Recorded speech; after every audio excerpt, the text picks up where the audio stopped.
Gate തുറന്ന് ദിലീപിന്റെ ആലുവയിലെ വീട്ടിലേക്ക് കടക്കുമ്പോൾ ചെങ്ങമനാട് സ്വദേശി ബെന്നിക്കും കുടുംബത്തിനും അത് 4 വർഷം നീണ്ട കാത്തിരിപ്പിന്റെ അവസാനമായിരുന്നു.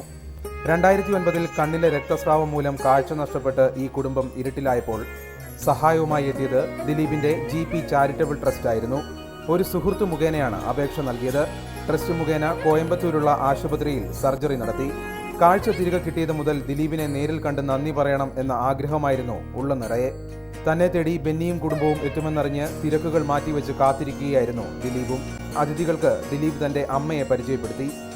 അമ്മയ്ക്കും ഒരു കണ്ണിന് കാഴ്ചയില്ലാത്തതിനാൽ കണ്ണിന്റെ വില തനിക്കറിയാമെന്നും അതുകൊണ്ടാണ് ഇത്തരം പ്രവർത്തനങ്ങൾക്ക് മുൻകൈയെടുക്കുന്നതെന്നും ദിലീപ് പറഞ്ഞു. ഒരു മനുഷ്യൻ്റെ ജീവിതത്തിൽ ഇരുട്ട് വീഴുക എന്ന് പറഞ്ഞ അന്ധതയാണ്. അപ്പോൾ ആ അന്ധത ഒരു ഗ്രഹനാഥന് സംഭവിക്കുമ്പോൾ ആ കുടുംബം മൊത്തം ഇരുട്ടിലേക്ക് മാറുക.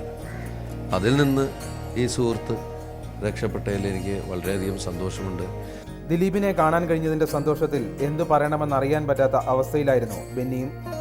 നന്ദന സിനിമയിൽ കാണുമ്പോൾ ഗുരുവായൂർ പോകാൻ പറ്റാത്തൊരവസ്ഥയിൽ ഉണ്ടായ ഒരവസ്ഥയാണ് എനിക്കുണ്ടായത്.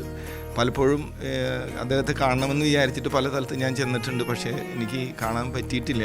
ഒരു വലിയ സ്വപ്നം സഫലമായതിൻ്റെ സന്തോഷത്തിലാണ് ഈ കുടുംബം. ദിലീപേട്ടനൊപ്പം ആ സന്തോഷത്തിൽ ഞങ്ങളും പങ്കാളികളാകുന്നു. കൊച്ചിയിൽ നിന്ന് ക്യാമറമാൻ ജോഷി മാത്യുവിനൊപ്പം റിബിൻ രാജു, മാതൃഭൂമി ന്യൂസ്.